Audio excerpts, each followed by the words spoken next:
وَإِذْ يَرْفَعُ إِبْرَاهِيمُ الْقَوَاعِدَ مِنَ الْبَيْتِ وَإِسْمَاعِيلُ، اور یاد کرو جب کہ ابراہیم اٹھا رہے تھے ہمارے گھر کی بنیادوں کو، اور اسماعیل باپ بیٹا دونوں لگے ہوئے تھے۔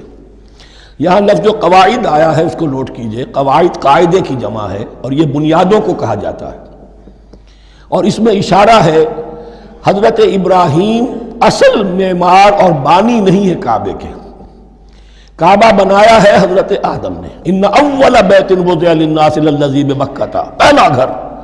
اب کیسے ممکن تھا حضرت آدم علیہ السلام کے زمانے سے لے کر اور حضرت ابراہیم تک کم و بیش جو ہے 4000 برس ہے، عام اندازہ جو ہے تورات کا اگر آپ لگائیں تو کوئی مسجد نہیں بنی ہوگی کیا؟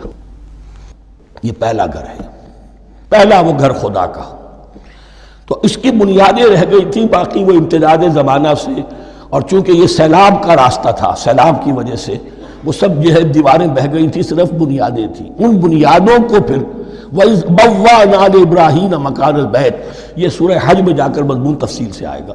اب میں آئے گا کہتا ہوں، آ چکا ہے حقیقت کے اعتبار سے، اس لیے کہ یہ ساری مکی صورتیں ہیں جو نازل ہو چکی ہیں سورہ بقرہ سے بہت پہلے۔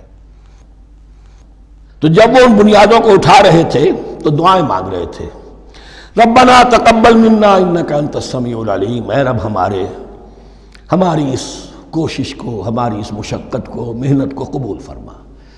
باہر گھر بنا رہے ہیں، پتھر اٹھا کر لا رہے ہیں۔ حضرت اسماعیل کی عمر اس وقت لگ بھگ 13 برس ہے، ہاتھ بٹا رہے ہیں۔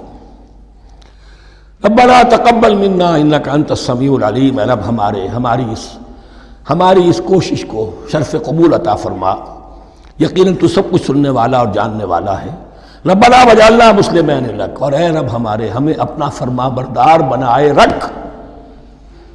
نوٹ کیجئے ابراہیم کہہ رہے ہیں، تو میں اور آپ اگر مطمئن ہو جائیں کہ میری موت لازماً حق پر ہوگی تو بہت بڑا دھوکہ ہے۔ ڈرتے رہنا چاہیے، اللہ کی پناہ طلب کرتے رہنا چاہیے۔ ربنا وجعلنا مسلمین لک، اے اللہ ہم دونوں کو اپنا فرما بردار بنائے رکھ، ومن ذریتنا امۃ مسلمۃ لک، اور ہم دونوں کی نسل میں سے اٹھائیو برپا کی جو ایک امت جو تیری فرما بردار امت ہو۔ وارنا مناسکنا، اور اے پروردگار تیرا گھر تو ہم نے یہ بنا دیا، اب اس کے جو رسومات ہیں وہ ہمیں سکھا، جو مناسک حج ہیں۔ ارنا مناسک، اب کیسے حج کریں، کیا آداب ہوں گے، طواف کیسے ہوگا، کیا کریں گے۔ وتب علینا، اور ہم پر اپنی شفقت کی نظر فرما، انک انت التواب الرحیم، یقیناً تو ہی ہے بہت ہی زیادہ توبہ کا قبول فرمانے والا اور شفقت کے ساتھ رجوع کرنے والا اور رحم فرمانے والا۔ ربنا وبعث فیہم رسولا منہم، اور اے ہمارے پروردگار ہماری اس نسل میں، اب چونکہ ہماری نسل مراد ہے بنی اسماعیل، بنی اسرائیل اسماعیل کی نسل میں سے تو نہیں ہے نا، یہاں دونوں کی نسل سے مراد ہے تو وہ بنی اسماعیل۔ ہماری اس نسل میں اٹھائی ہو ایک رسول انہی میں سے، باہر کا نہ ہو، کوئی مغایرت کا، اجنبیت کا پردہ حائل نہ ہو۔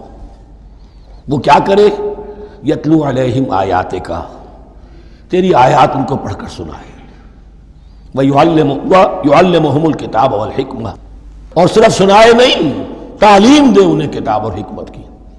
صرف سنا دینا تو بہت آسان کام ہے، سکھانا، تعلیم دینا، دلوں میں بٹھانا، اور حکمت، وَيُزَكِّيهِمْ، اور ان کو پاک کرے، ان کا تزکیہ کرے، ان کے دلوں میں تیری محبت اور آخرت کی طلب کے سوا کوئی طلب باقی نہ رہنے دے۔ انک انت العزیز الحکیم، یقیناً پروردگار تو ہی ہے زبردست اور کمال حکمت والا۔